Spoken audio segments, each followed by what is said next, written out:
Baik, rekan-rekan, Assalamualaikum warahmatullahi wabarakatuh. Waalaikumsalam warahmatullahi wabarakatuh, Bapak. Ya, puji syukur kepada Allah, Waalaikumsalam, Bapak. ya. Puji syukur kepada Allah Subhanahu wa taala karena pada hari ini eh, tanggal 6 Mei tahun 2025 kita dapat berkumpul ya di ruang meeting ini dalam rangka untuk melaksanakan pembelajaran pertemuan TM ke berapa ya teman-teman ya? Keenam ya. TM keenam. TM keenam ini kita akan membahas tentang SGD ya, Small Group Discussion ketiga ya, oleh teman-teman yang sudah ditunjuk gitu. Topik pada pertemuan pada siang hari ini kita akan belajar tentang perencanaan keperawatan dan contoh case-nya ya itu. Jadi itu yang akan kita bahas. Kemudian nanti teman-teman kan sudah membahas di kampus atau didiskusikan di kelompoknya. Harapan saya yang pertama nanti teman-teman bisa bertanya ya secara aktif, kemudian dua arah komunikasinya.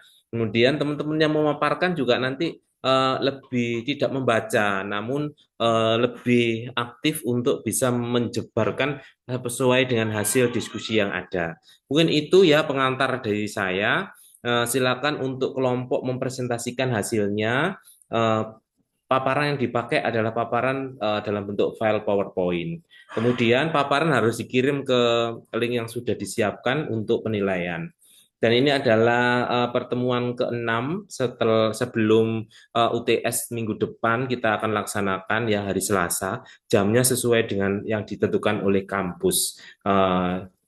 Mungkin itu pengantar dari saya. Silakan Mbak. Siapa tadi yang akan mempresentasikan? Atau ini dulu saya serahkan ke pembawa acara. Siapa pembawa acaranya selain Mbak Farah? Lainnya?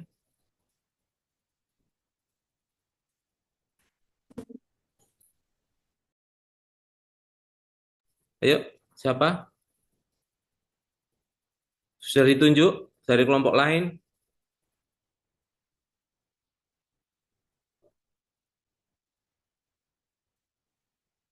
Halo, halo, halo, ha. Ini aja nggak apa-apa, Bapak. Siapa? Mbak Farah lagi? Iya. Oh, alah. Ya sudah. Tak tunjuk, tak? Mbak Aulia Miftahullah.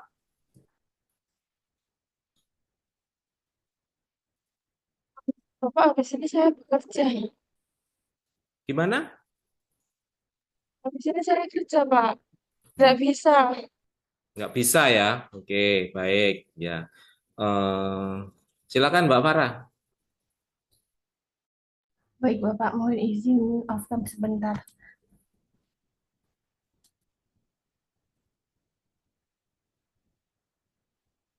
Baik, terima kasih atas kesempatannya. Assalamualaikum warahmatullahi wabarakatuh. Shalom. Yang terhormat kepada Bapak Nyoto selaku PJ pada mata kuliah hari ini. Di sini saya selaku moderator yang akan membantu untuk kelompok dengan materi perencanaan manajemen keperawatan. Untuk presentasi pertama, waktu dan layar saya persilahkan.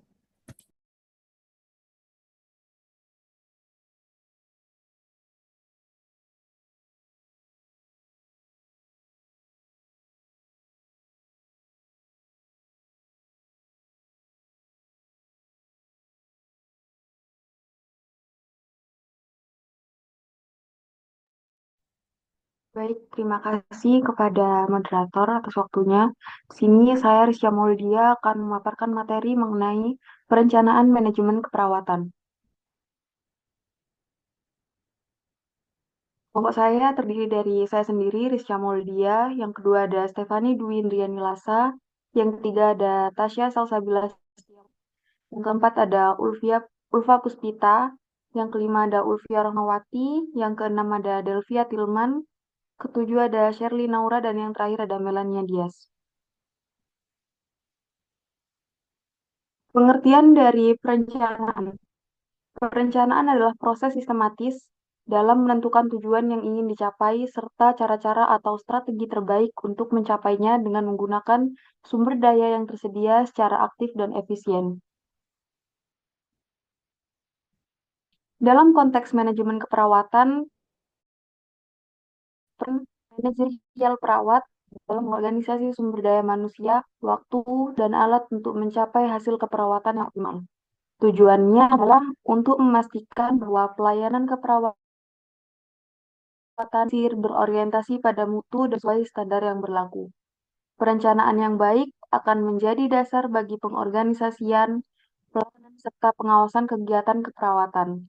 Tanpa perencanaan yang baik, tindakan keperawatan dapat menjadi tidak terstruktur, tidak konsisten, bahkan beresiko menimbulkan kesalahan dalam praktik klinis.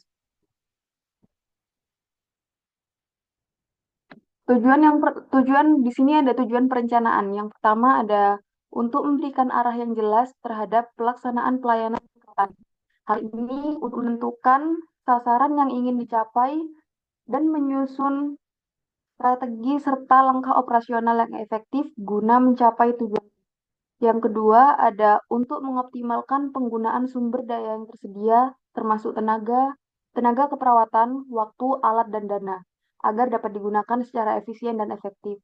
Hal ini penting untuk menghindari pemborosan, duplikasi kerja, dan konflik antar tim. Yang ketiga ada untuk meningkatkan koordinasi komunikasi antar anggota tim keperawatan. Hal ini agar dapat memahami peran, tugas, dan tanggung jawabnya secara spesifik. Yang keempat ada sebagai alat evaluasi kinerja. Alat evaluasi kinerja itu penting untuk menilai keberhasilan program, mengidentifikasi hambatan, dan melakukan perbaikan berkelanjutan dalam pelayanan keperawatan.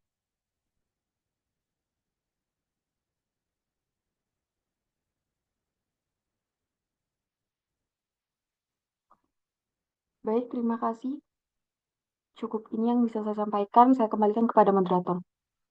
Baik, terima kasih atas penyampaian materi kepada pemateri satu. Untuk selanjutnya, pemateri selanjutnya saya persilakan Dr. Danlair. Baik, terima kasih kepada moderator. Di sini saya selanjutnya akan memaparkan materi mengenai langkah-langkah perencanaan. Yang pertama ada identifikasi masalah dan kebutuhan. Hal ini dilakukan untuk mengetahui kondisi nyata yang terjadi dan menjadi dasar dalam menetapkan tujuan perencanaan yang realistis dan relevan. Yang kedua yaitu penetapan tujuan. Tujuan harus bersifat spesifik, terstruktur, dapat dicapai, relevan, dan memiliki batas waktu atau prinsip SMART. Yang ketiga ada identifikasi dan analisis alternatif. Setiap alternatif dianalisis berdasarkan kelebihan, kekurangan, sumber daya yang dibutuhkan, serta dampaknya terhadap layanan. Yang keempat yaitu pemilihan alternatif terbaik. Artinya, memilih satu strategi atau kombinasi strategi yang paling efektif dan efisien yang sesuai dengan kondisi nyata lapangan. Yang kelima yaitu penyusunan rencana kegiatan, termasuk pembagian tugas, penjadwalan, alokasi sumber daya, dan indikator keberhasilan. Yang keenam ada implementasi rencana. Setiap rencana perlu disusun secara realistis dan fleksibel agar dapat diterapkan sesuai kondisi di lapangan serta dilengkapi dengan prosedur operasional yang jelas. Dan yang terakhir ada evaluasi dan revisi rencana. Evaluasi dilakukan untuk mengetahui apakah tujuan tercapai dan apakah ada hambatan dalam pelaksanaannya. Jika diperlukan, rencana dapat direvisi agar lebih sesuai dengan perkembangan situasinya. Next. Selanjutnya ada syarat perencanaan yang efektif. Yang pertama ada tujuan yang jelas dan realistis. Artinya tujuan harus spesifik, terstruktur, realistis, dapat dicapai, relevan, serta memiliki batas waktu atau deadline. Yang kedua ada berdasarkan data dan informasi yang akurat. Artinya harus didasari oleh data yang lengkap, relevan, dan terkini agar dapat dipertanggungjawabkan secara profesional. Yang ketiga ada fleksibel, artinya dapat disesuaikan jika terjadi perubahan situasi atau kondisi di lapangan, serta perubahan kebijakan, krisis kesehatan, dan kekurangan tenaga kerja. Yang keempat ada komitmen, artinya perencanaan yang baik harus memiliki memilih melahirkan komitmen terhadap seluruh anggota untuk dapat bersama-sama berupaya mewujudkan tujuan. Yang kelima yaitu memiliki alternatif strategi. Artinya ada alternatif strategi contingent plan jika rencana utama tidak dapat dilaksanakan. Dan yang terakhir ada dilengkapi indikator evaluasi, artinya menjadi alat ukur untuk menilai keberhasilan rencana serta mempermudah proses monitoring dan evaluasi terhadap implementasi. Sekian dari saya kembalikan ke moderator. Baik, terima kasih atas pemaparan materi untuk pemateri kedua. Untuk selanjutnya, pemateri selanjutnya, waktu dan layar saya persilakan.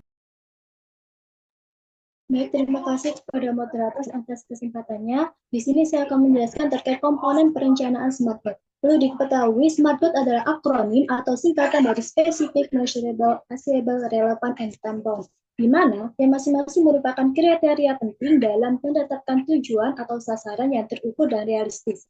Berikut adalah contoh tabel komponen Smart Goal. Yang pertama adalah komponen spesifik, yaitu tujuan harus jelas dan detail. Kenapa sih kok tujuan itu harus detail?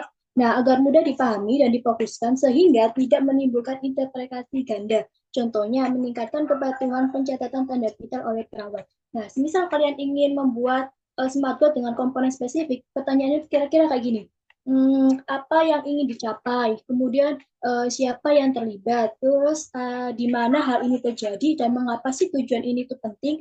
Nah, kira-kira seperti itu. Kemudian ada measurable, yaitu harus ada indikator untuk mengukur keberhasilan. Kenapa demikian? Karena untuk menilai nih sejauh mana kemajuan yang telah dicapai. Nah, contohnya adalah mencapai 90% tingkat kepatuhan. Nah, contoh pertanyaan yang bisa kita buat itu kayak, bagaimana saya tahu jika tujuan itu tercapai? Terus, apa sih indikator keberhasilannya? Nah, seperti itu. Kemudian yang ketiga adalah achievable, yaitu dapat dicapai dengan sumber daya yang ada.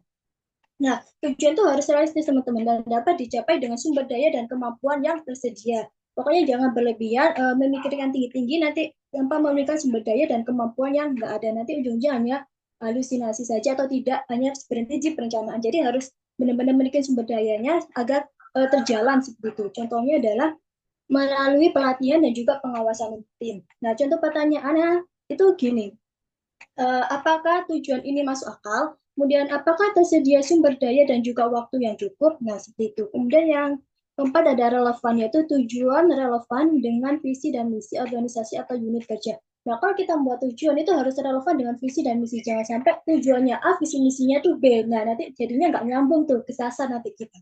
Nah, jadi tujuan itu harus relevan, teman-teman. Contohnya itu berkaitan langsung dengan peran dan juga tanggung jawab perawat atau manajer untuk meningkatkan keselamatan dan juga untuk pelayanan pasien. Udah jelas ya, visi misinya apa, dan tujuannya juga jelas. Dan contohnya nih, apakah tujuan ini mendukung visi misi dan rumah sakit? Kemudian apakah itu penting bagi perawat dan juga pasien? Nah, seperti itu ya. Kemudian komponen terakhir ada tema. Itu memiliki waktu pencapaian yang jelas. Dimana kita punya tenggat waktunya nih, targetnya. Jangan sampai di loss saja 2 tahun, 3 tahun terbengkalai. Nah, kita harus punya waktu yang jelas, di schedule, di ronde.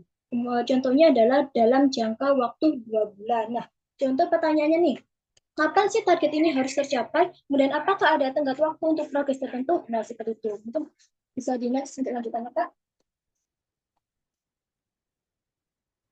Nah, kita masuk ke langkah-langkah menyusun rencana keperawatan. Pasti teman-teman nggak asing nih dengan pengkajian, diagnosa, perumusan tujuan, intervensi, dan juga implementasi dan evaluasi. Nah, kita beda satu-satu. Yang pertama ada pengkajian atau assessment, yaitu mengumpulkan data subjektif dan objektif dari pasien, seperti keluhan utama, riwayat penyakit, pemeriksaan fisik, dan data penunjang. Ini pasti ada pertama kali kita jumpa dengan pasien, kita tanya-tanyain pasien itu terkait apa yang dikeluhkan, kenapa kok bisa sampai sini, sebelumnya itu terjadi apa aja, nah kira-kira seperti itu. Kemudian ada diagnosa keperawatan atau missing diagnosis, yaitu menentukan masalah keperawatan yang muncul berdasarkan hasil pengkajian diagnosis dibuat sesuai dengan standar SDKI. Teman-teman pasti punya dong di rumah SDKI, yaitu standar diagnosa keperawatan Indonesia. Nah, kita buka-buka lagi, kita ingat lagi kira-kira data yang sudah kita kumpulkan ini kira-kira masuk kemana nih penyakitnya, kemudian diagnosisnya apa nih, seperti itu. Kemudian ada perumusan tujuan. Tujuan harus disusun berdasarkan prinsip SMART yang sudah saya sebutkan tadi. SMART yang sebutkan tadi komponennya ada banyak, nah itu disusunkan. Kemudian intervensi keperawatan, menentukan tindakan keperawatan yang akan dilakukan untuk mencapai tujuan. Setiap intervensi harus disertai rasional ilmiah. Nah, intervensi ini harus ada tujuannya, teman. Jangan sampai kita melakukan tindakan tanpa adanya tujuan, sia-sia dong. Nah, jadi kita harus memiliki tujuan agar intervensi ini berjalan dengan baik. Kemudian implementasi itu melaksanakan intervensi sesuai dengan rencana. Nah, implementasi adalah pelaksanaannya. Kita sudah merancang ini, kemudian kita mengkaji diagnosa ini, tujuannya ini, intervensinya, rencana ini. Nah, implementasi kita langsung datang ke pasien, kita lakukan tuh rencananya kita apa-apa aja. Nah, seperti itu. Kemudian ada evaluasi itu menilai apakah tujuan sudah tercapai, sebagian tercapai atau belum tercapai. Jika belum tercapai, perencanaan dapat direvisi. Nah, setelah kita melakukan implementasi, sudah kita lakukan tindakan, kok pasien ini nggak baik-baik aja, maksudnya standar gitu loh. Tetap, nah kita perlu evaluasi, kira-kira mana nih yang perlu diganti, atau evaluasi juga setelah 2 hari di sini pasien udah nggak demam, udah sehat, udah mau makan. Nah, itu kita bisa ke intervensi selanjutnya. Next, mungkin sekian dari saya kembalikan ke moderator. Baik, terima kasih atas pemaparan materi dari pemateri ketiga. Untuk selanjutnya, pemateri selanjutnya, waktu dan layar saya persilakan. Baik, terima kasih atas kesempatannya. Di sini saya akan mencontohkan kasus ya. Seorang pasien laki-laki yang berusia 55 tahun itu dirawat karena diabetes mellitus tipe 2. Keluhan utamanya, luka di kaki kiri yang tidak sembuh selama 2 minggu, terasa nyeri, dan keluar cairan. Dari hasil pengkajian menunjukkan gula darah puasanya itu 250 mg per degram. Luka tampak basah, berbau, dan pasien tampak cemas. Next. Nah, rencana keperawatannya, diagnosa keperawatan yang kita ambil yaitu gangguan integritas jaringan berhubungan dengan sirkulasi perifer yang buruk ditandai dengan luka pada kaki kiri yang tidak sembuh. Nah, tujuannya yaitu agar dalam 3 hari ini luka menunjukkan tanda penyembuhan atau tidak ada bau, tidak ada pus, jaringan granulasinya terbentuk. Nah, intervensinya, observasi luka setiap shift, lakukan perawatan luka menggunakan teknik aseptik, anjurkan pasien untuk tidak banyak mobilisasi. Yang keempat, kolaborasi dengan dokter untuk pemberian antibiotik jika diperlukannya. Rasionalnya untuk menilai perkembangan penyembuhan lukanya. Terus yang kedua, mencegah infeksi lanjutan. Yang ketiga, mengurangi tekanan pada area luka. Yang keempat, terapi antibiotik diperlukan untuk mengatasi infeksi. Jika ada infeksi, diwajibkan untuk minum antibiotik. Nah, yang terakhir ada evaluasi. Luka tampak lebih kering, tidak berbau, dan pasien merasa lebih nyaman. Setelah itu tujuan tercapai. Baik, terima kasih. Saya kembalikan kepada moderator. Baik, terima kasih atas pemaparan materi untuk pemateri keempat. Untuk selanjutnya, pemateri selanjutnya, waktu dan layar saya persilakan. Baik, terima kasih moderator. Berdasarkan rencana keperawatan di atas, berikut adalah uraian tujuan berdasarkan SMART Goals. Yang pertama ada komponen spesifik, tujuannya secara spesifik menjelaskan apa yang ingin dicapai. Penerapannya dengan luka pada kaki kiri, pasien akan menunjukkan tanda-tanda penyembuhan. Penjelasannya ini menunjukkan fokus yang jelas area luka, kondisi yang diinginkan, atau penyembuhan. Yang kedua ada measurable atau terukur. Tujuan harus memiliki indikator keberhasilan. Luka menjadi kering, tidak ada lupus, tidak berbau, dan terbentuk jaringan granulasinya. Ini adalah kriteria objektif yang bisa diamati secara klinis. Yang ketiga ada achievable atau dapat dicapai. Tujuan harus realistis dengan kondisi pasien dengan sumber daya yang tersedia.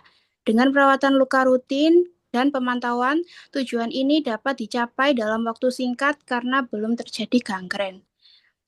Disesuaikan dengan tingkat keparahan luka dan status umum pasien. Yang keempat ada relevan, tujuan harus selaras dengan masalah utama pasien. Tujuan ini relevan karena luka yang tidak sembuh dapat menyebabkan komplikasi serius seperti infeksi sistemik atau amputasi. Sesuai dengan prioritas keperawatan untuk pasien diabetes. Dan yang terakhir ada time bound atau berbatas waktu. Tujuan perlu memiliki batas waktu pencapaian. Dalam waktu 3 hari perawatan diharapkan luka menunjukkan perbaikan awal. Memberikan tenggat waktu untuk evaluasi dan tindak lanjut. SMART, dalam waktu 3 hari perawatan, luka pada kaki kiri pasien akan menunjukkan tanda penyembuhan, yaitu luka menjadi kering, tidak berbau, tidak ada lupus, dan terbentuk jaringan granulasinya. Next. Baik, terima kasih. Mungkin itu saja yang dapat saya paparkan. Selanjutnya saya kembalikan ke moderator. Baik, terima kasih atas penyampaian materi kepada para pemateri dari kelompok perencanaan manajemen keperawatan. Untuk selanjutnya sesi tanya jawab. Untuk rekan-rekan dari kelompok lain, saya persilahkan.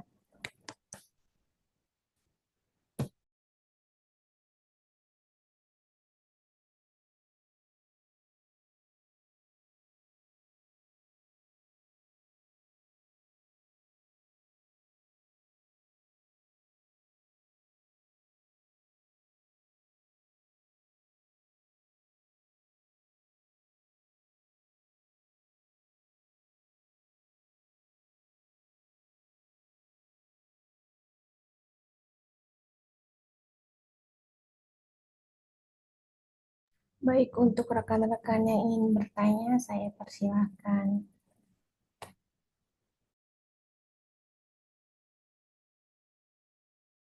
Yuk, silakan teman-teman untuk bertanya ya.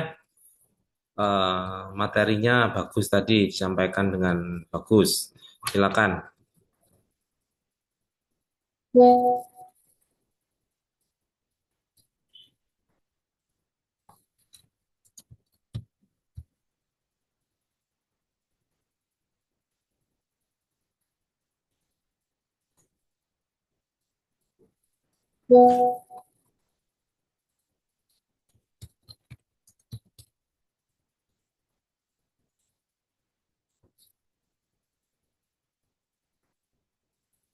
Mungkin dari Bapak Nyoto bertanya untuk teman-teman kelompok.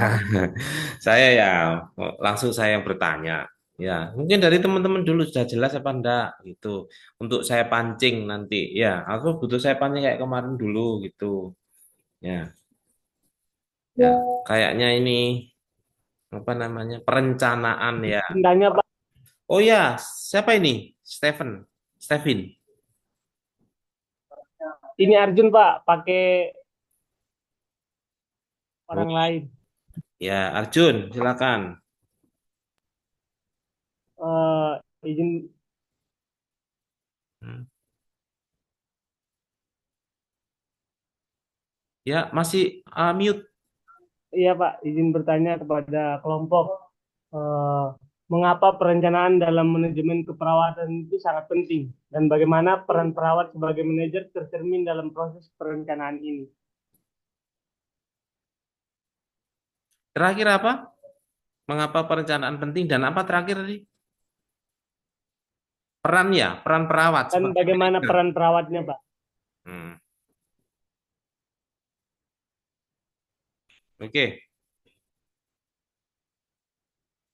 silakan. Mungkin yang lainnya atau kelompok masih menyiapkan jawabannya.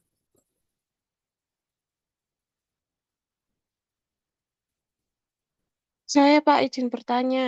Boleh. Siapa ini? Adinsa. Adinsa, Oke, Adinsa. Ya, Din, silakan.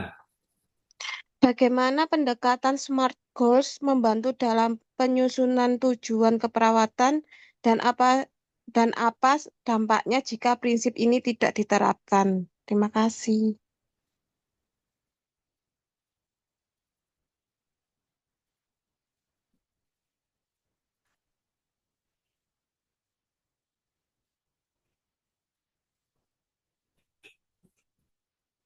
Oke, sudah dicatat. Dua pertanyaan. Ada lagi? Silakan. Tenang aja, kelompoknya nanti. Izin bertanya, Bapak. Karin, silakan. Eh, untuk kelompok izin bertanya, tadi itu ada syarat perencanaan yang efektif. Di situ ada komitmen dan memiliki alternatif yang strategis. Nah, pertanyaannya, bagaimana peran penting komitmen tim keperawatan dalam memilih strategi terbaik dari berbagai alternatif yang tersedia dan sejauh mana hal tersebut mempengaruhi keberhasilan implementasi rencana keperawatan. Terima kasih.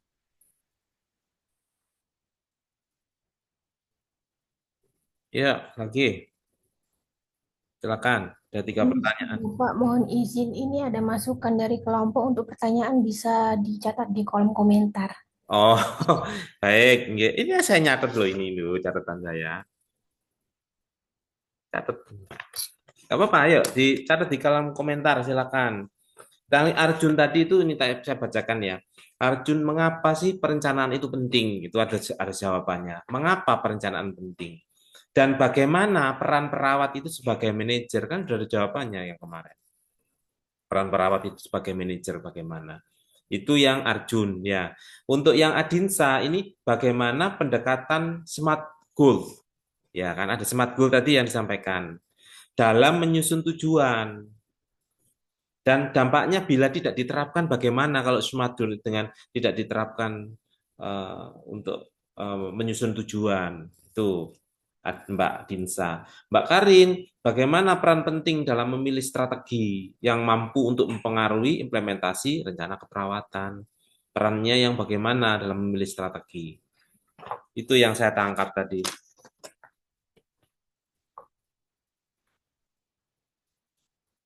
Ya, silakan. Mungkin kalau mau ngirim di kolom chat boleh, silakan.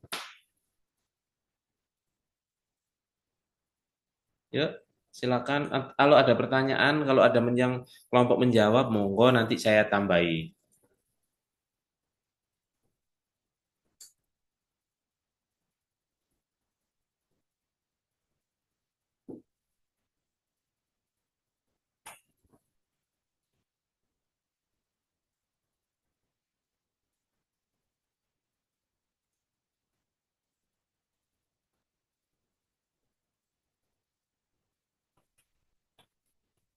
Yuk, silakan.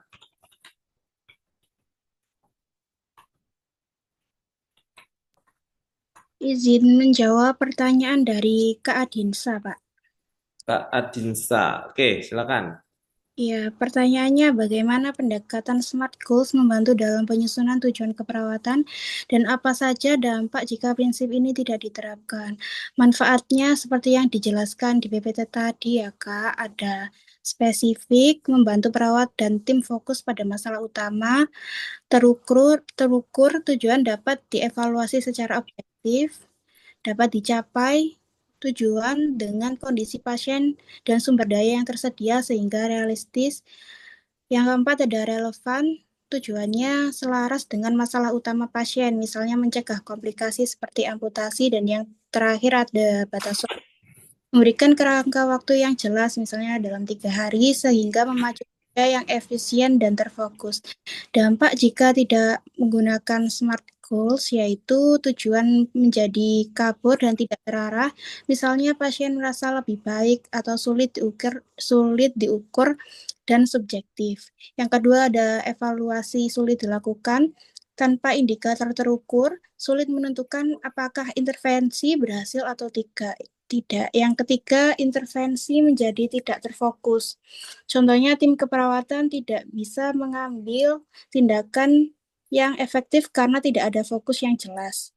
Yang keempat ada potensi over treatment atau under treatment, yaitu tujuan yang tidak realistis bisa membuat tenaga kesehatan melakukan tindakan berlebihan atau sebaliknya. Dan yang terakhir, motivasi tim dan pasien menurun karena tidak ada kejelasan hasil yang dituju dan waktu pencapaiannya. Bagaimana Kak Adinsa, apakah sudah jelas? Puspa ini Ulfa Puspita ya namanya? Iya. Teman-teman kalau yang namanya ini kalau saya apal pasti kayak Tasya tuh apa, Ulfias apa, Stefani, Mbak Alvara. Yang kadang-kadang lain namanya itu saya nulisnya kayak Ulfa. Nah, itu kan saya bisa catat namanya Ulfa Puspita gitu. Riza Maulidia tadi sesuai dengan namanya ya. Oke. Mungkin Bapak mohon izin di kolom komentar ada pertanyaan dari Kak Alfian. Mungkin kelompok bisa mencatat apa dampak ketidaksesuaian antara perencanaan manajemen keperawatan dan realitas pelaksanaan di lapangan terhadap mutu pelayanan. Ya, silakan. Mungkin untuk kelompok ada yang ingin menjawab pertanyaan dari rekan-rekan, saya persilahkan. Mohon izin untuk menjawab pertanyaan dari Kak Arjun. Pertanyaannya, mengapa perencanaan dalam manajemen keperawatan itu sangat penting dan bagaimana peran perawatnya? Perencanaan dalam manajemen keperawatan sangat penting karena menjadi dasar dalam pengambilan keputusan dan perorganisasian pelayanan keperawatan yang efektif, efisien, dan berkualitas.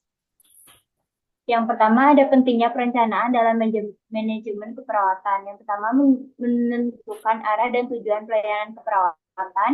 Yang kedua, ada mengoptimalkan sumber daya seperti tenaga dan meningkatkan kualitas pelayanan kepada pasien. Yang keempat, mengantisipasi masalah dan hambatan sejak awal. Yang kelima, sebagai dasar evaluasi dan pengendalian kinerja. Selanjutnya ada peran perawat dalam perencanaan. Yang pertama ada mengumpulkan data kebutuhan pasien, menyusun rencana asuhan dan kegiatan keperawatan. Yang ketiga mengkoordinasi tim agar bekerja sesuai rencana. Yang keempat ada memberi masukan bagi perbaikan sistem. Dan yang terakhir yang membuat SOP dan pedoman kerja perawat. Bagaimana Kak Arjun, apakah ada sanggahan? Iya, sudah jelas. Terima kasih Mbak Stefani. Arjun ini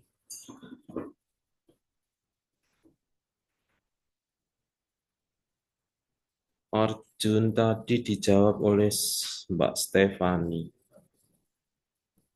Oke. Yang Mbak Karin tadi belum dijawab.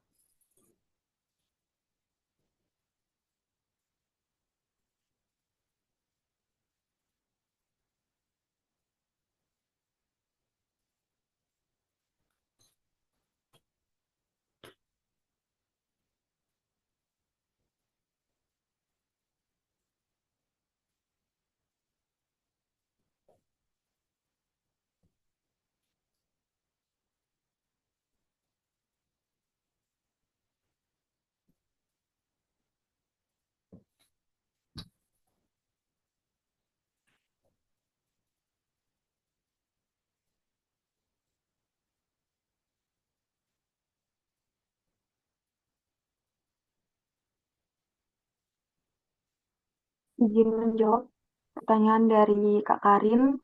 Bagaimana peran penting komitmen tim perawatan dari berbagai dan sejauh mana hal tersebut mengaruhi keberhasilan implementasi rencana perawatan ya Kak? Iya, Baik, izin jawab ya Kak. Komitmen tim keperawatan merupakan faktor kunci baik dari berbagai alternatif yang tersedia dan sangat mempengaruhi keberhasilan implementasi perawatan. Peran penting komitmen ini dapat dilihat dari berbagai aspek. Yang pertama itu ada partisipasi aktif dan kolaborasi. Terus pada pemilihan strategi yang tepat. Yang ketiga ada implementasi yang konsisten. Itu kayak setelah strategi dipilih, komitmen tim melakukan implementasi yang konsisten. Lalu selanjutnya ada adaptasi dan fleksibilitas.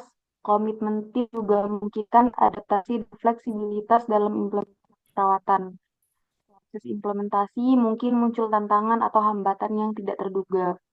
Yang kelima ada peningkatan komunikasi dan koordinasi.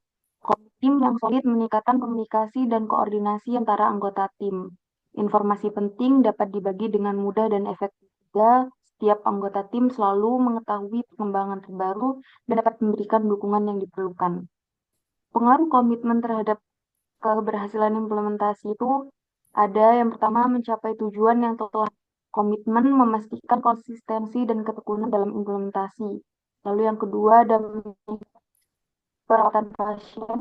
Yang ketiga ada meningkatkan kepuasan pasien dan keluarga. Yang keempat ada meningkatkan efisiensi dan efektivitas. Yang kelima ada meningkatkan moral dan kepuasan kerja tim. Bagaimana Kak? Apakah ada sanggahan? tidak baik, terima kasih.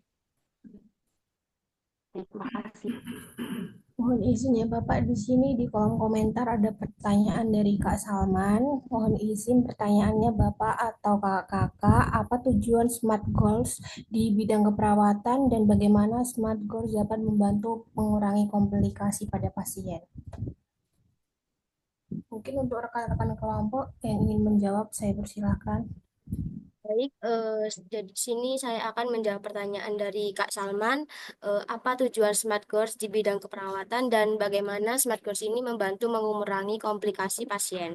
Nah, jadi untuk tujuan Smart Course sendiri itu untuk menyusun tujuan asuhan keperawatan yang lebih spesifik. Tujuannya itu misalnya di bidang perawatan itu untuk memberikan arah yang jelas dalam intervensi. Yang kedua ada untuk meningkatkan fokus dan efektivitas tindakan. Yang ketiga mempermudah evaluasi. Yang keempat membantu kolaborasi antar tim kesehatan untuk melalui tujuan yang terukur dan bisa dicapai bersama. Nah, jadi bagaimana Smart Goals ini membantu mengurangi komplikasi pasien. Nah, jadi dengan menggunakan Smart Goals, perawat itu bisa yang pertama untuk mendeteksi masalah secara dini. Jadi, karena tujuannya itu dirumuskan secara spesifik, jadi tanda-tanda awal komplikasinya itu pasti lebih mudah dikenali dan ditindaklanjuti. Yang kedua, untuk melaksanakan intervensi yang tepat waktu. Nah, tujuan yang memiliki batas waktu seperti tembon atau mendorong perawat untuk bertindak cepat sesuai prioritas klinis. Nah, yang ketiga itu untuk menghindari tindakan yang tidak relevan. Nah, misalnya tujuan yang relevan itu pasti memastikan intervensinya itu bisa dilakukan yang berhubungan langsung dengan kondisi dan kebutuhan pasien. Nah, yang keempat, untuk melacak perkembangan pasien secara objektif. Nah, jadi tujuan yang measurable itu atau terukur bisa memudahkan perawat itu untuk mengetahui apakah pasien membaik atau justru memburuk. Yang terakhir, untuk menyesuaikan perencanaan bila ada perubahan klinis. Nah, jika misal ini tujuannya tidak tercapai dalam waktu yang ditentukan, jadi rencana asuhannya itu bisa segera direvisi untuk mencegah komplikasi lanjutannya. Bagaimana Kak Salman? Apa ada sanggahan?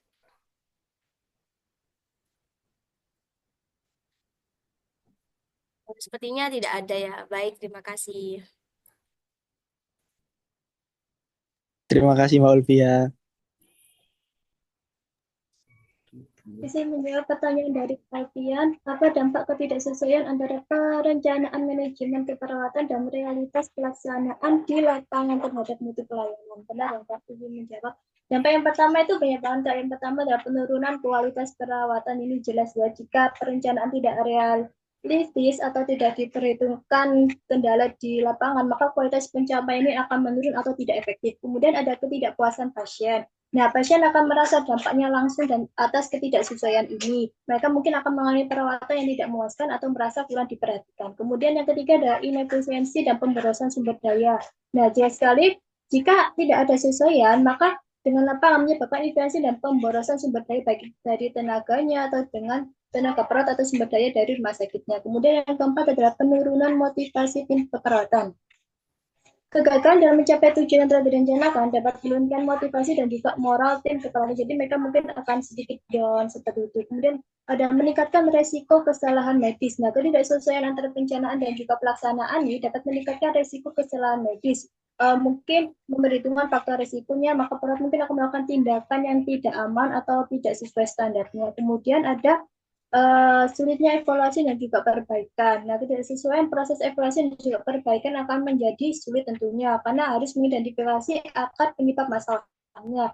Kemudian yang terakhir adalah kerugian reputasi institusi. Nah, ini jelas ya, karena penurunan mutu pelayanan itu dapat berakibat pada reputasi dari institusi tersebut. Nah, dari beberapa dampak masalah di atas, solusinya itu bagaimana sih? Nah, solusinya adalah perencanaan manajemen perawatan itu harus realistis, fleksibel, dan juga melibatkan partisipasi aktif dari tim perawatan di lapangan. Nah, perencanaan juga harus secara berkala itu dievaluasikan dan disesuaikan dengan realitas pelaksanaannya, sehingga kesenjangan antara perencanaan dan juga pelaksanaannya dapat diminimalisirkan dan mutu pelayanan kesehatan dapat ditingkatkan. Bagaimana kalian? Mungkin ada sanggahan? Tidak ada, Kak. Mungkin Terima tidak. kasih.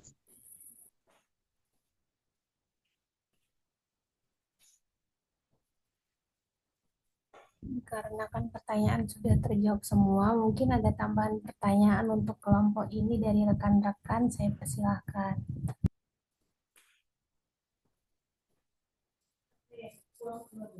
Hati-hati.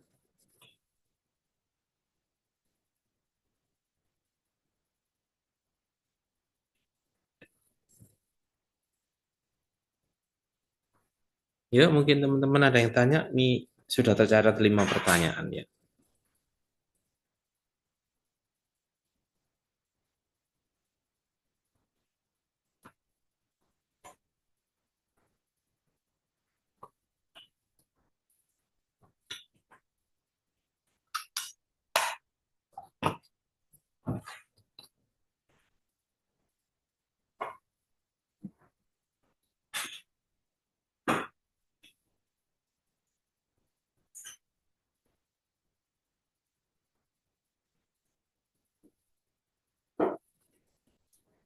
Waalaikumsalam.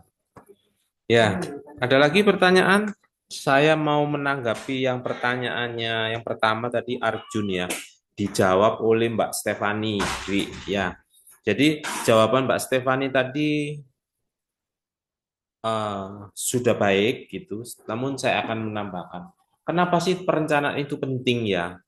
Jadi kalau kita melakukan kegiatan, melakukan satu kegiatan, melakukan suatu acara atau melakukan pekerjaan, semuanya di dalam hidup ini perlu ada satu perencanaan yang matang gitu. Kenapa kok penting sih? Ya karena dengan kita melakukan perencanaan yang baik itu akan terarah.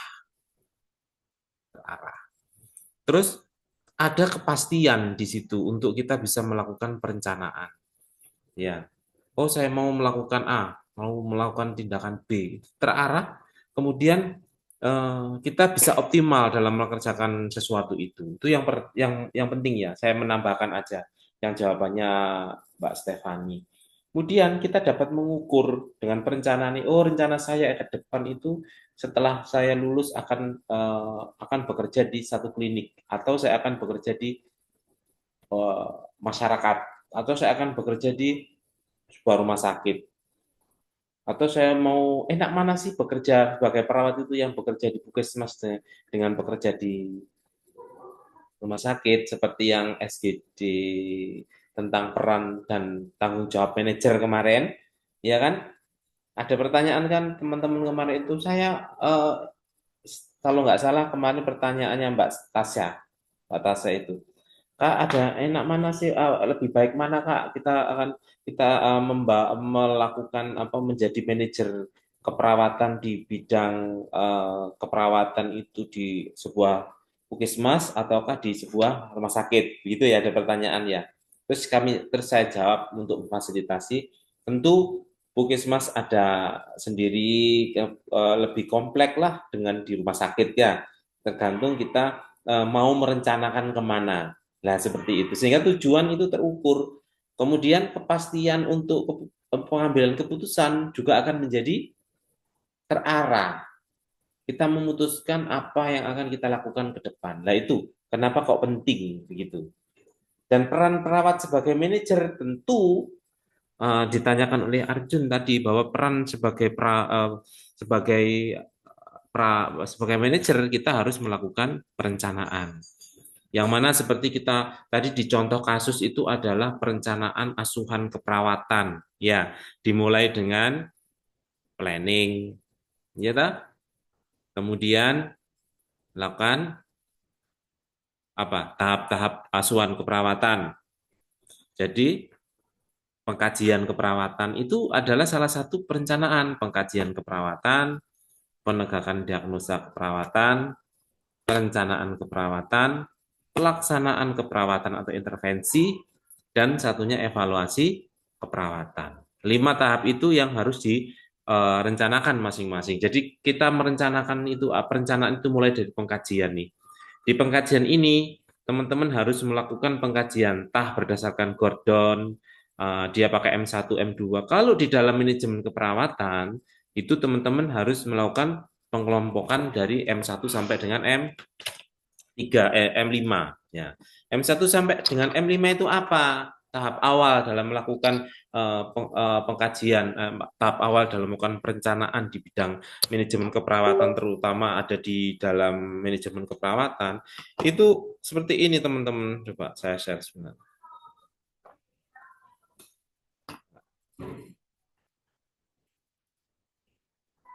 Jadi kita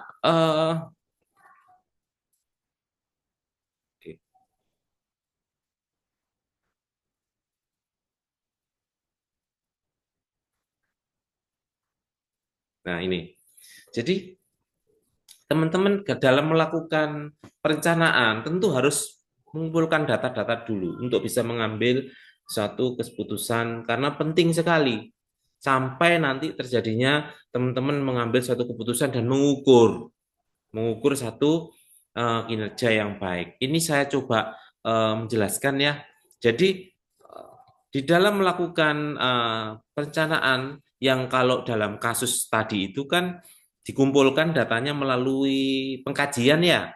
Jadi dikembangkan pengkajian, kemudian ditarik diagnosisnya, itu pengambilan keputusan. Kalau dalam manajemen, kalau dalam asuhan keperawatan atau dalam ilmu keperawatan medical bedah itu dia adalah satu menegakkan diagnosa keperawatan. Tapi kalau di dalam manajemen keperawatan adalah dia mengambil suatu keputusan gitu dari data-data yang ada. Peristiwa-peristiwa apa yang akan dilakukan itu semua. Karena data itu akan jadi satu kalau dalam keperawatan manajemen keperawatan data itu sangat penting dalam untuk menegakkan satu keputusan. Kalau keperawatan dia diagnosa keperawatan. Kalau di manajemen dia melakukan putusan ya. Jadi ada input sumber daya dulu. Nah, setelah input sumber daya itu, di inputnya apa? Dalam bentuk ternyata ada masalah. Tadi ada pertanyaan dari Alvin Dwi ya. Tadi apa sih dampak ketidaksesuaian antara perencanaan dengan realita di lapangan terhadap mutu? Yang untuk mutu tadi sudah banyak sekali dijelaskan oleh Mbak Tasya Sasabila ya. Ya itu. Cuma saya akan menarik bagaimana sih dampaknya adalah tidak sesuai. Kalau teman-teman nanti di input perencanaannya ini tidak sesuai dengan tujuan, tentu perencanaannya yang apakah perencanaannya yang kurang tepat dalam mengorganisasikan, dalam mengarahkan dan mengendalikan sehingga tujuannya nggak tercapai. Ya. Kalau ketidaksesuaian antara perencanaan dengan realita, tentu kita harus dengan perencanaan tidak ada masalah. Karena perencanaan awal itu berdasarkan inputnya tadi, berdasarkan pengkajian keperawatan kalau dalam case yang teman-teman sajikan. Tapi kalau dalam ilmu keperawatan, manajemen keperawatan itu melalui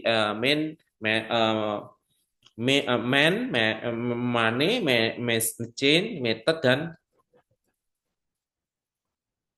material. Jadi M1 sampai M5 ini adalah kunci dari keberhasilan suatu organisasi untuk mencapai satu tujuan. Dan itu harus didukung oleh pengelolaan yang baik di antara faktor-faktor yang 5 tadi. Karena dengan adanya method, dan material, itu kalau tidak seimbang, maka kelima faktor tersebut akan mempengaruhi daripada kepuasan dan mempengaruhi daripada produk keluaran, yaitu terhadap mutu secara internal maupun eksternal. Itu. Jadi kuncinya itu di situ kalau manajemen keperawatan ya teman-teman. Bagaimana manusianya, SDM-nya. Kemudian keuangannya bagaimana, caranya bagaimana. Ya itu. Itu kalau contoh yang ada di manajemen keperawatan. Nah, dalam satu proses tersebut tentu ada namanya planning. Nah, ini planning nih. Planning itu akan setelah melakukan planning itu di organisasinya bagaimana. Dan ini saling keterkaitan satu dengan lainnya. Setelah kita menegakkan atau membuat pengorganisasian tentunya akan dilakukan pengarahan. Sudah diarahkan dan dikendalikan. Kemudian kembali ke planning, apakah sesuai planning ini dengan pelaksanaannya. Nah, ini saling bersinergis antara satu dengan yang lainnya.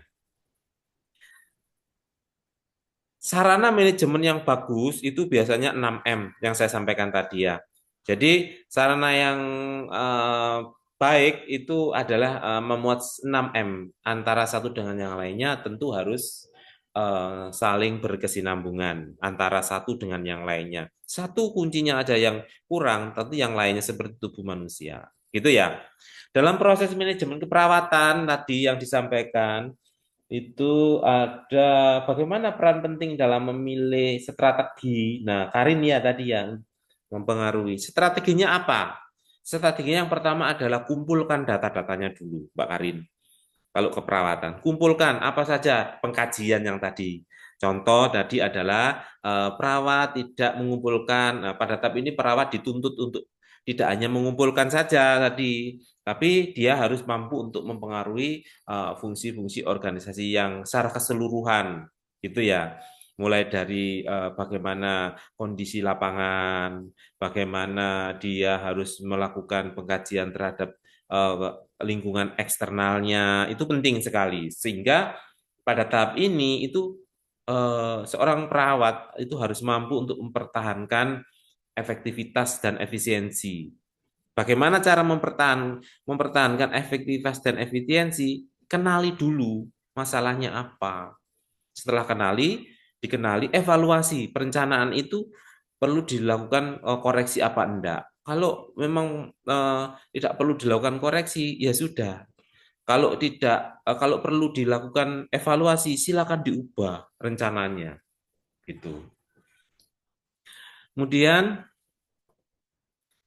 perencanaan ini juga adalah salah satu modul atau instrumen untuk menyusun suatu rencana strategis dalam mencapai tujuan, gitu ya. Nah, peran perawatnya di sini tentunya adalah harus mampu untuk menentukan kebutuhannya apa, terus tujuannya, alokasi anggarannya bagaimana, ukuran tipenya, sampai dengan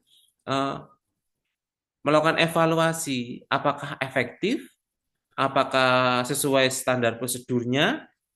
Tentunya ini akan combine dan dilihat lagi ke arah visi dan misi yang telah ditetapkan. Gitu ya. Nah, kalau dalam UMEN tentu nanti teman-teman melakukan pengkajiannya adalah struktur organisasinya bagaimana, jumlah ketenagaannya berapa, pengaturan ketenagaan ini jumlah yang diperlukan dengan jumlah pasiennya bagaimana, tingkat ketergantungannya. Itu untuk MEN 1. Untuk MEN kedua, MEN 1 ini salah satu contoh ya, salah satu contoh ya sebelum ke M2. Ini contoh adalah kalau teman-teman nanti praktek keperawatan mungkin melakukan wawancara. Jumlahnya berapa ya Bu di ruangan anggrek ini atau ruangan IRNA X ini?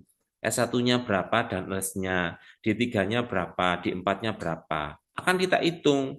Ternyata dari hasil pengkajian didapatkan 61,53% pendidikan dengan kualifikasi S1 nurse. Nah, karena kita ketahuan di sini. Dengan klasifikasi tenaga di rumah sakit Bayangkara di rumah sakit X itu berapa sih jumlahnya di ruangan itu? Akan ketahuan dan dihitung tingkat ketergantungan. Itu adalah salah satu untuk menghitung melakukan pengajian dari sisi mens-nya. Ya. Bagaimana dengan materialnya? Ya, lokasi denaknya bagaimana? Kemudian fasilitas untuk peralatan dan fasilitasnya bagaimana? Apakah mempengaruhi pelaksanaan dari manajemen asuhan keperawatan profesional? Itu penting sekali. Berapa jumlahnya? Kondisi barangnya bagaimana?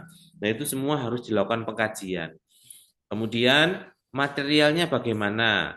Nah, biasanya jarak bed antaranya itu cukup apa enggak untuk melakukan pengkajian terhadap lingkungan, ya, jarak antar bed, BMHP yang dipakai, apakah alat yang dibutuhkan kurang, gitu. Nah, metodenya bagaimana? Tentu kalau keperawatan penerapan MAKP, ya, timbang terima, ronde keperawatan, kemudian pengelolaan logistik dan obat, ini pakai sentralisasi obat. Kemudian discharge planning, supervisi, dan dokumentasi keperawatan. Ini cara untuk melakukan dilakukan perencanaan dan cara untuk mencapai tujuan. Nah, ini salah satu contoh ya, manajemen asuhan keperawatan profesional, salah satu dengan metode tim, yang dimana 1 orang menjadi kepala ruangan, 4 orang jadi katim, dan 8 orang pelaksana. Contoh kecilnya seperti ini. Ada penanggung jawab, ada karu, tim 1, tim 2, perawat penanggung jawab, dan perawat pelaksana. Terus administrasi. Nah, kemudian dicari dulu data-datanya M4, keuangannya bagaimana, biayanya, perawatannya apakah kompetitif dengan dengan yang lainnya, kerjasama dengan siapa saja rumah sakit tersebut atau ruangan tersebut. Ada peluang-peluang bisnis yang lainnya, misalnya menambah kerjasama dengan pihak lain, asuransi-asuransi lain. Itu penting untuk dilakukan supaya kita bisa mencapai goals, tujuan yang telah dicapai. Kemudian pembiayaannya dari mana saja?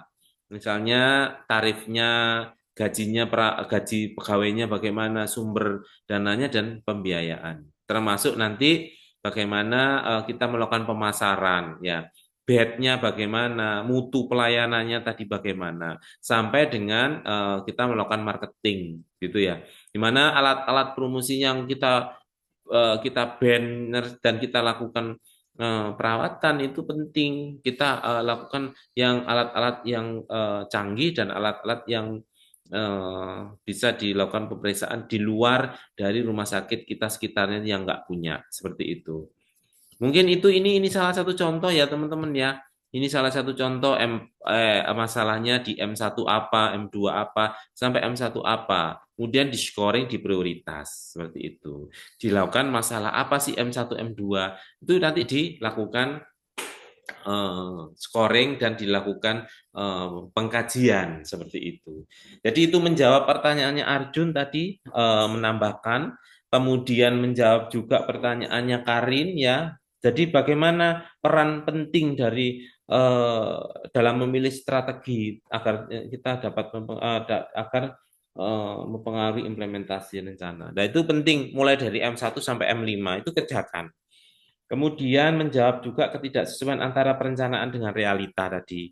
Ya, yang gambar-gambar tadi itu, yang kolom-kolom itu. Jadi kalau tidak sesuai, ya akan mempengaruhi mutunya itu. Tapi dilakukan evaluasi antar pengkajian, kemudian dia mulai dari eh, implementasi, kemudian sampai dengan controlling, yakni pengawasan. Kemudian yang belum terjawab adalah teman-teman tadi bagaimana tujuan ya goals, smart goals tadi yang dalam keperawatan. Nah itu bagaimana dampaknya? Pertanyaan Adinsa sama Salma. Mungkin sebelum ke Adinsa sama Salma yang komentar, mungkin ada pertanyaan sebelum menjawab dua itu. Silakan. Mungkin dari apa yang saya jelaskan ada yang kurang atau Pak kok nggak gitu Pak atau bagaimana? Silakan. Atau menambahkan boleh. Silakan.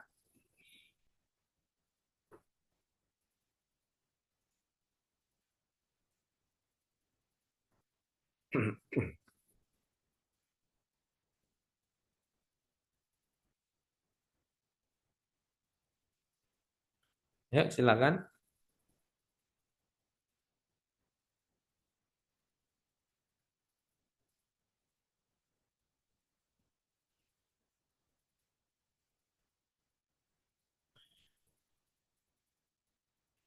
Coba saya mau lihat suaranya Anatasio Antonio. Dari kemarin tuh saya ingin lihat suaranya Atanasio Antonio Korea.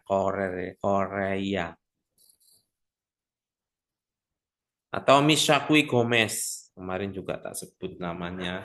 Kemudian dia. Nah, mana catatan kemarin? Misakio Gomez kemarin tuh enggak ada ya. Coba Misakui Gomez. Ada Pak. Nah, ya oke. Terima kasih. Bisa on kamera, Mas. Mas On bisa. kamera, on kamera. Hah? Gimana? Apa Pak? Nah, itu bisa on kamera. Mas Maisakwi Gomez, gimana? Ada pertanyaan dari apa yang saya sampaikan? Mungkin ada pertanyaan dari rekan-rekan yang sudah sampaikan di paparan tadi. Ada komentar mungkin, Mas? Silahkan. Sudah cukup jelas Pak. Oke, sudah cukup jelas. Sekarang saya mau tanya ke Mas Maisakwi Gomez. Ya, kan sudah jelas nih. Ya, tolong sebutkan komponen dari Smart Goals.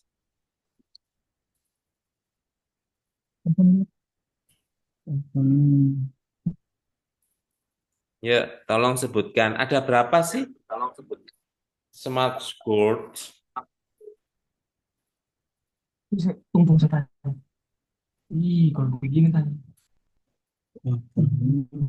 Hancur. Grup.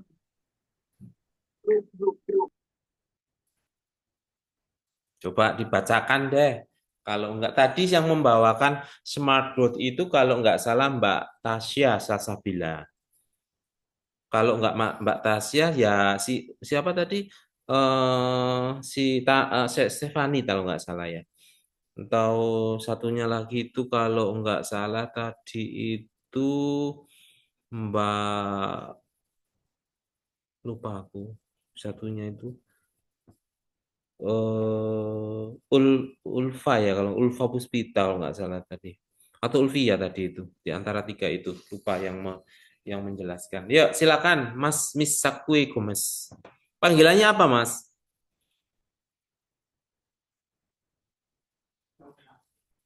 Masih masih mute.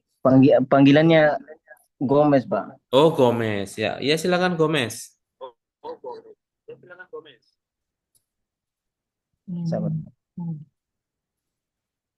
Coba sebutkan apa saja komponen smart. Ada berapa sih komponen smart itu? Ini.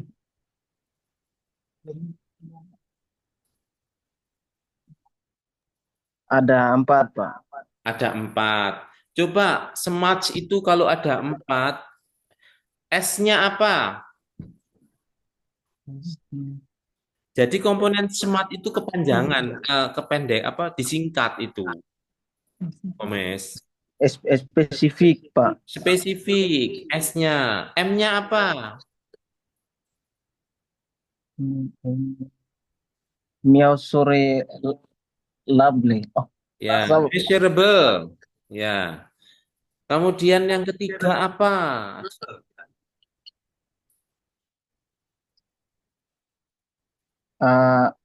Achievable. Nah, achievable. Achievable. Kemudian yang keempat Ya, Pak. apa? Keempat, relevan.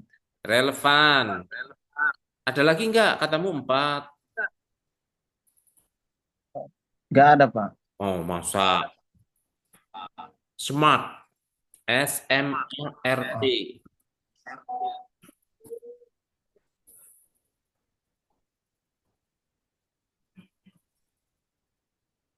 Ayo. Terakhir, time bound. Ya. Berarti ada pira sampai. Ada berapa? Sampai ada pira itu Karin senyum. 5.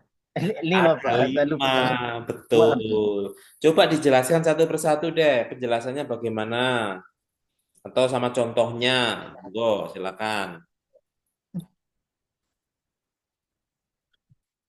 Contohnya.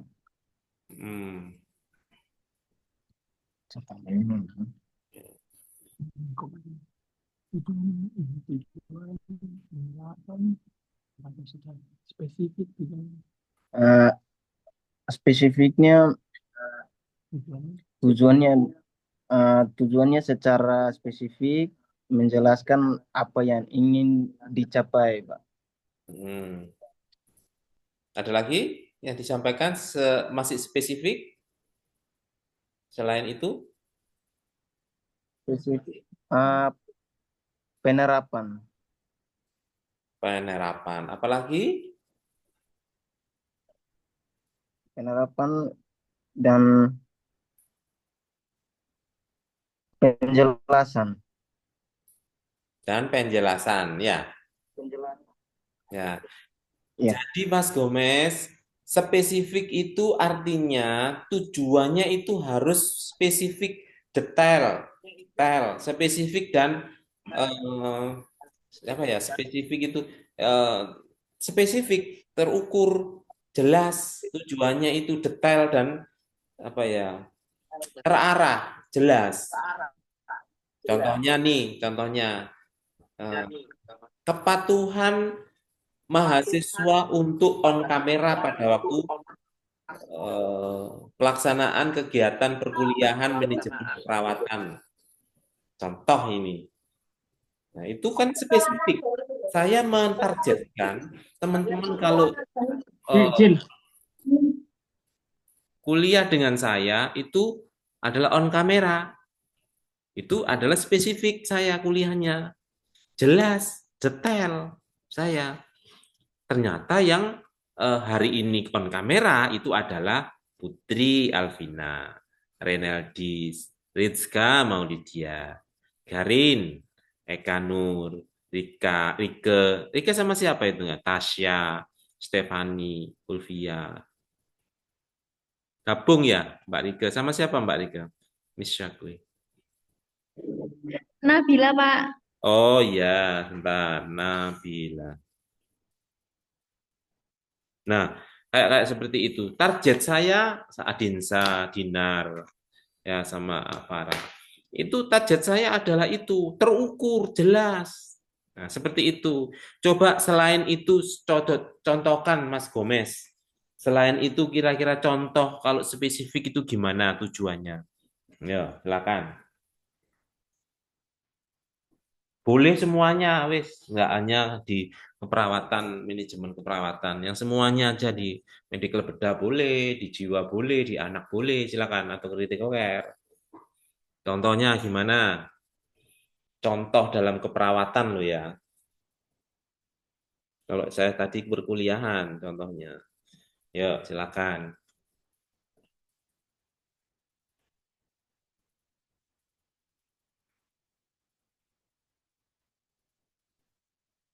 Gimana? Masih mute, Mas.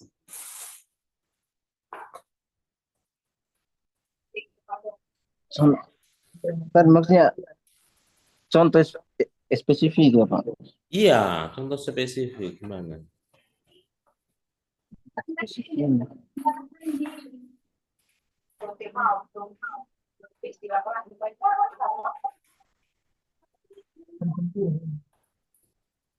Ini kan kalau smart goals ini kan sudah waktu zamannya asuhan keperawatan toh ini. Konsep dasar keperawatan ada kan mata kuliah itu.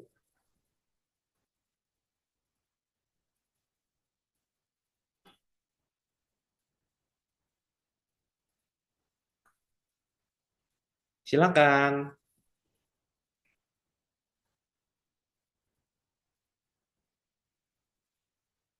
Tak tunggu ya jawabannya. Kita tunggu sama-sama Mas Gomez. Nanti selanjutnya next Anatasio Antonio sama Anastasia Abadi. Boleh? Contoh dari spesifik itu meningkatkan kepatuhan pencatatan tanda vital oleh perawat. Ya, itu salah satu contohnya yang dipaparkan oleh teman-teman ya. Jadi meningkatkan kepatuhan pencatatan tanda vital oleh perawat. Itu salah satu contoh spesifik meningkatkan pencatatan tanda vital. Oke, itu jawabannya. Coba contoh lagi, Mas atau Mbak Anatasio Antonio.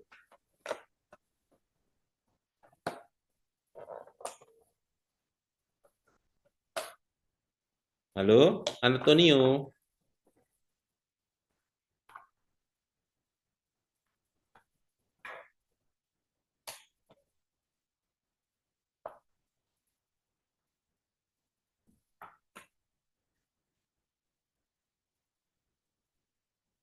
Antonio.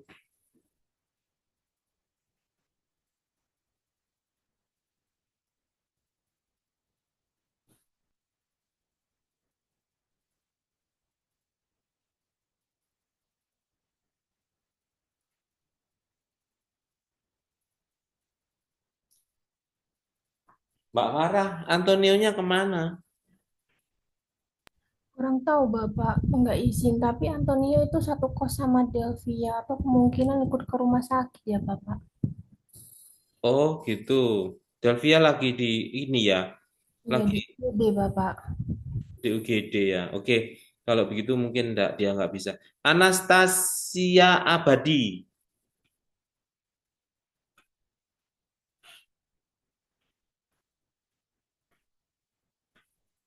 Iya, Bapak Adir. Hadir. Bisa on kamera, Dok? Bisa, Pak. Boleh. Silakan dibuka. Ya, Pak, Baik. bisa. Nggak apa-apa, baik. Terima kasih ya. Ya, Pak, sama-sama. Ya, Anastasia minta tolong saya coba sebutkan smart komponen dari Smart Goals. Itu tadi ada spesifik yang pertama, Pak. Ya, terus Di situ ada relevan, relevan. yang ke Urut oh, dong, masa oh ya, ini yang pertama ada spesifik, yang kedua mm, ada measurable. Apa itu tadi, Pak? measurable, Ya, measurable atau terus terukur. uh, Yang ketiga tadi ada eh, nah, kira-kira apa itu? Lupa, Pak, yang ketiga. kenapa harus lupa? Ya coba dibuka lagi. Kenapa kok lupa? Terus yang keempat relevan, Relevan, yang kelima time bound, betul, terikat waktu. betul. Coba diulang lagi, pelan-pelan. Yang pertama spesifik, Ya, S spesifik. M-nya sekarang. ya yang S-nya. Yang kedua yang M-nya Hmm, measurable. yes, lanjut. Yang ketiga ada yang A-nya Heeh. apa tadi, Pak?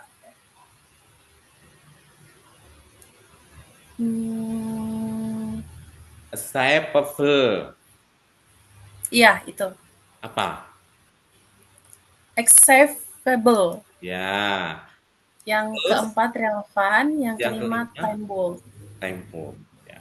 Sekarang saya ingin dijelaskan sama Mbak Anastasia. Iya, Yang Pak. terkait dengan achievable itu gimana? Penjelasannya gimana? Contohnya? Yang ketiga tadi, Pak. Iya dong. Itu eh, tujuan realistis untuk mencapai dengan sumber daya yang tersedia. Tujuan realistis dengan sumber daya yang tersedia. Tersedia. Ya. Ya. Contohnya gimana? Eh, Contohnya mengikuti pelatihan komunikasi. Melakukan pelatihan komunikasi. Ya, atau pelatihan tersedia dan dapat diikuti. Boleh. Ya. Terus yang tembon, Yang ketiga ya, Pak. tem. Oh, yang kelima. Hmm. Itu ada batas waktu pencapaian, misalnya Hmm. mencapai peningkatan dalam waktu 6 bulan atau lebih. Hmm. Ukur gitu ya. Iya, Pak. Oke. Baik. Terima kasih ya, Mbak Anastasia. Sama, Bapak. Hmm. Ya. Kemudian eh, Gomez juga sudah. Ada lagi pertanyaan, teman-teman yang perlu dibahas, silakan.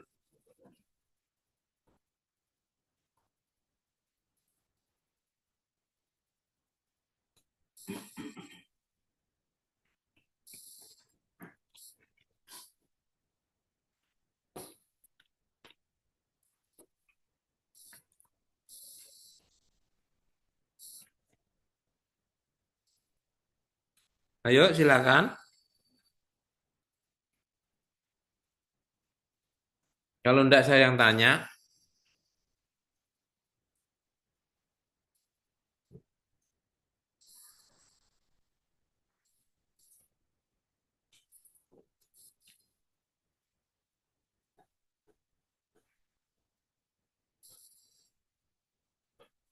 7, 8, 9, 10, 11, 12, 13, 14, 15, 16, 17, 18, 19, 20, 21. Ini 20 separuh kelas nggak masuk ya.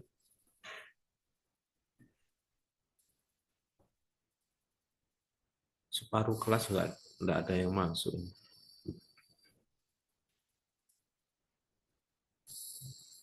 Saya mau tanya ke ini yang sudah tak tanya semua sih orang-orangnya nih.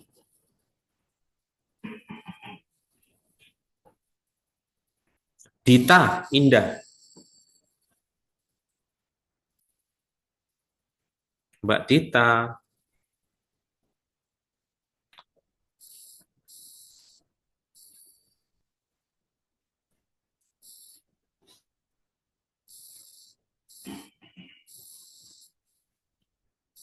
Mbak Dita Indah.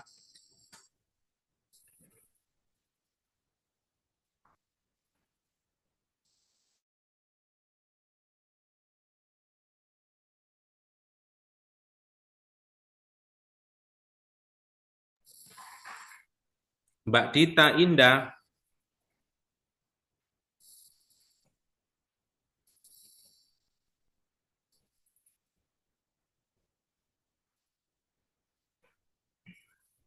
Ini yang itu enggak, yang tadi masuk, yang tak suruh, oh saya kerja Pak, itu udah keluar ya. Udah keluar Zoom. Siapa tadi itu Mbak Farah? Itu tadi Aulia, Bapak, yang Oh, kerja. Aulia. Aulia udah keluar. Cuma kayak syarat aja mlebu Zoom, baru keluar dia.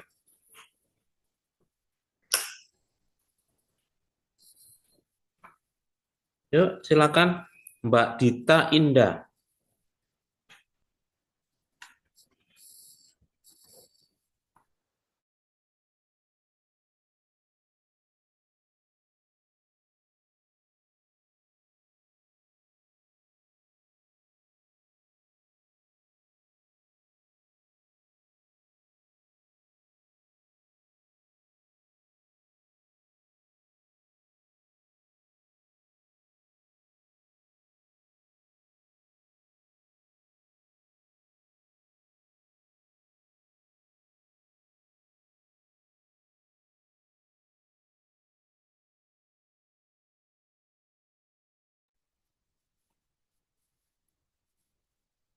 Gimana?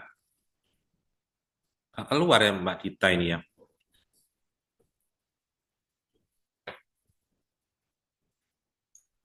Mbak Dinar.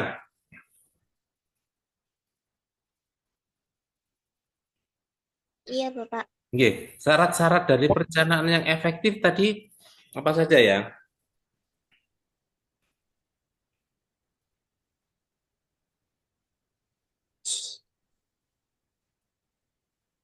Gimana, Bapak? Syarat-syarat dari perencanaan yang efektif. Syarat-syarat Dalam perencanaan yang efektif.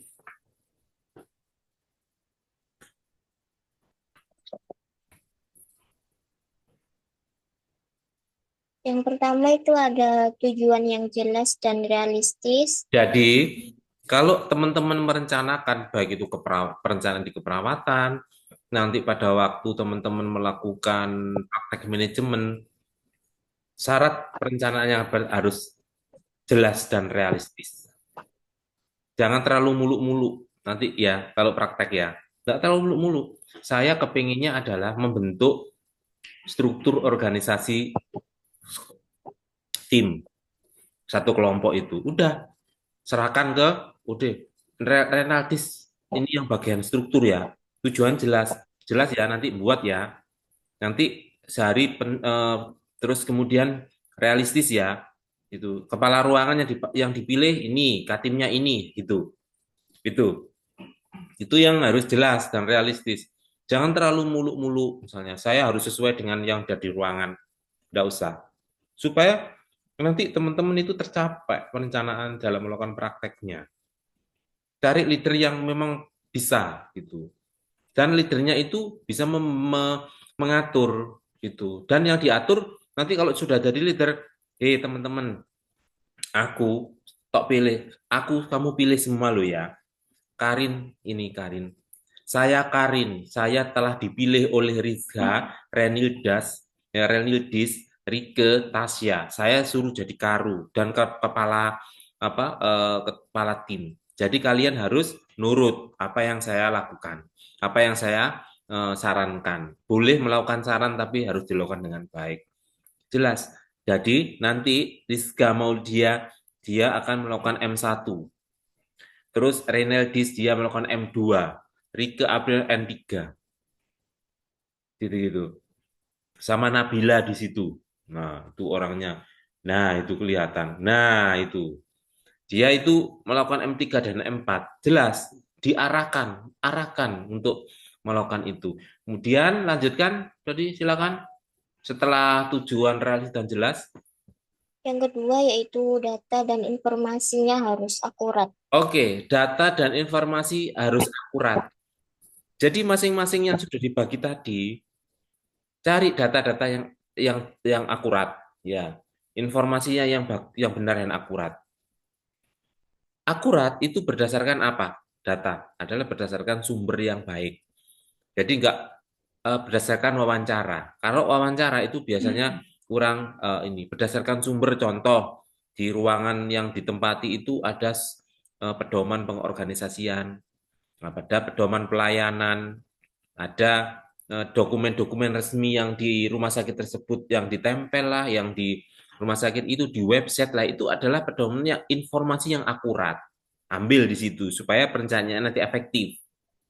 Oke ya. Yang ketiga. Yang ketiga yaitu fleksibel atau menyesuaikan. Ya, fleksibel. Jadi kalau temennya sakit memang benar-benar sakit, ya fleksibel lah, jangan kaku, jangan otoriter, ya kan? Ya, yang demokratis. Ya. Kemudian lanjut.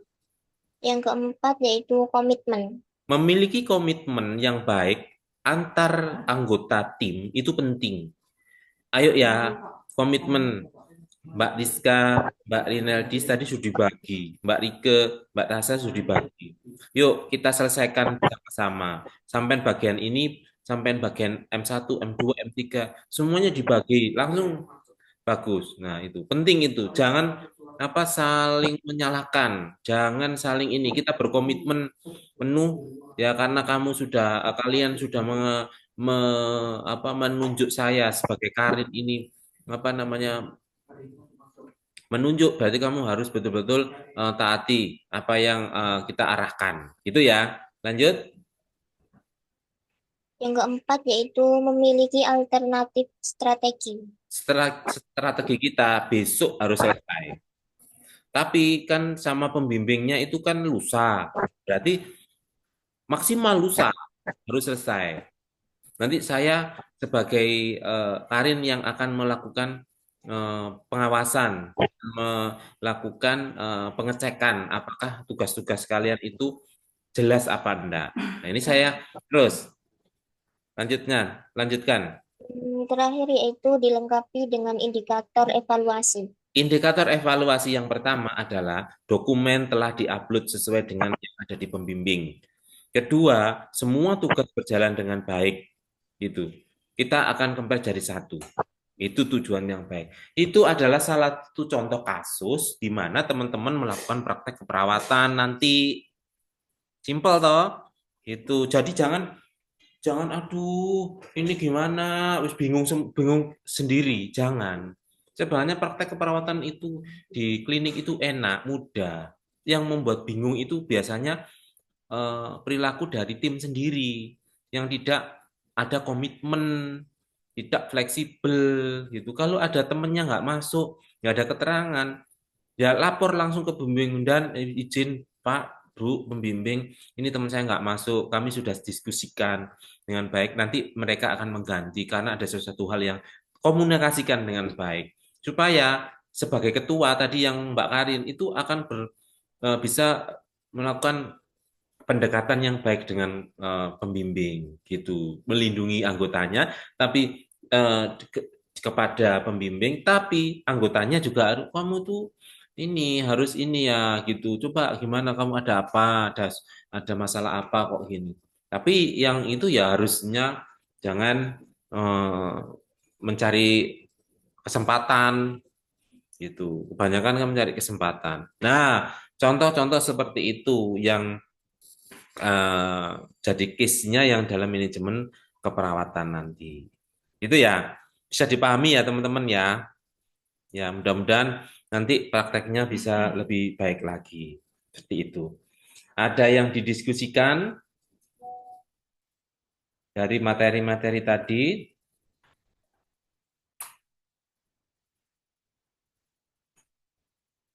Silakan untuk menyimpulkan Mbak Farah hasil dari diskusi siang hari ini.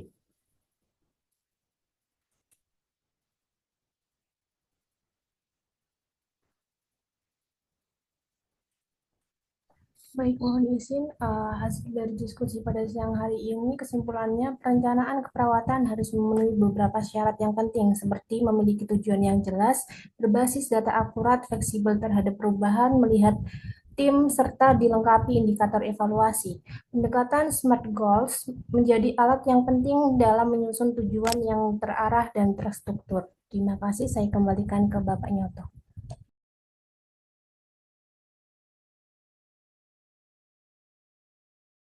Bapak mohon maaf, mikrofonnya belum on. Mohon maaf, nggih. Terima kasih Mbak Farah sudah menyampaikan kesimpulan yang singkat tapi padat ya. Semoga nanti di UAS nanti UTS ya bisa teman-teman bisa mengerjakan begitu ya. Jadi soalnya nanti multiple choice ya. Mungkin sebanyak berapa ya? 100. 5, Pak. 5, nggak mungkin 5 kalau multiple choice. 25 aja Bapak dosennya nanti. Oh, 25. Iya. Oh ya. Sudah ini ya, sudah bilang sama dosennya 25 memang ya. Saya pikir 100. Banyakan kalau itu, Pak. Pengawasnya susah soalnya. Ya, nggak apa-apa ya. 25. Jadi satu soal bobotnya macam-macam nanti tergantung dari ke apa ke kesulitan dari ini. Nanti kita nggak pakai Google Form ya, nggak pakai ya, kecuali ini nanti kita pakai yang ISM manual aja.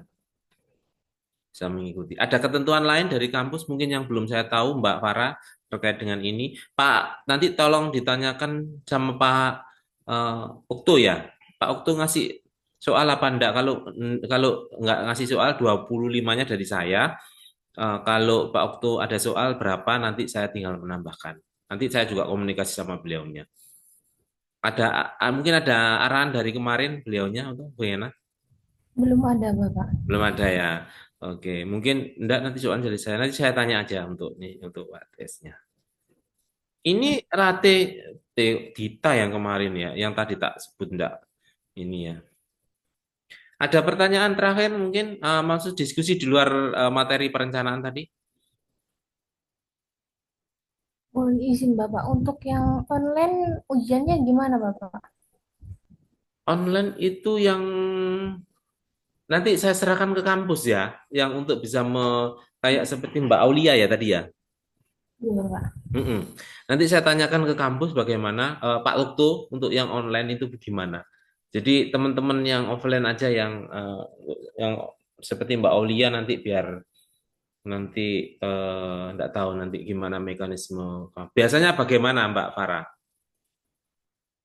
Kurang tahu Bapak, soalnya online baru ini. Yang semester kemarin? Enggak ada Bapak. Nah, iya itu, ya. Itu. Nanti soalnya kalau ini bisa di screenshot dan lain sebagainya kan, jadinya nggak bisa. Ya, mungkin nanti tak tanyakan sama Pak Okto juga. Ada lagi Mbak Farah? Sudah cukup Bapak. Cukup ya. Kita akhiri rekan-rekan semuanya. Hari ini kita telah melakukan pertemuan ke-6 tentang perencanaan dalam keperawatan. Sebelum kita tutup, kita foto dulu ya, ini kita screenshot dulu untuk dokumentasi di akhir pertemuan pada ini. Ya, 1, 2, 3. Baik. Pak, masukkan langsung ke ini ya, ke grup supaya nanti bisa dilihat oleh teman-teman. Oke. Oke. Dah, satu aja ya. Masuk ke YouTube ya, Pak. Iya, nanti masuk YouTube gitu. Mungkin itu teman-teman semuanya. Terima kasih yang sudah aktif ya. Saya apresiasi untuk teman-teman ya. Ya terima kasih Mbak Rike ya, lovely-nya. Ya.